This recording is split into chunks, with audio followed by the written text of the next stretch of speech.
En 1713, Giuseppe Tartini s'apprête à se coucher, sans savoir qu'au réveil, rien ne sera jamais plus comme avant. Cette nuit-là, M. Tartini rêve de faire un pacte avec le diable en personne. Qu'est-ce qui est mis au jeu? Son âme. Étant un violoniste, il regarde son violon, il regarde le diable, puis il tend son violon au diable. Il se dit, d'abord, il est bien capable de me jouer un petit morceau, hein, on va rire de lui, le diable. Mauvaise idée. Fait que le diable se met à y jouer un morceau. Mais un morceau comme que jamais Giuseppe a jamais entendu de sa sainte vie.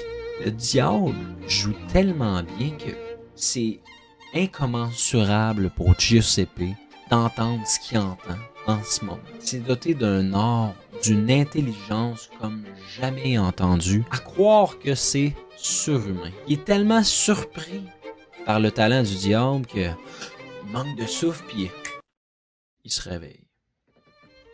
Dans tous ses états, Giuseppe est un violoniste compositeur. Il s'en va chercher son violon, essaie de reproduire tant bien que de mal le morceau que le diable lui a joué cette nuit-là. Malheureusement, jamais Giuseppe va être capable de reproduire exactement ce qu'il a entendu durant son rêve.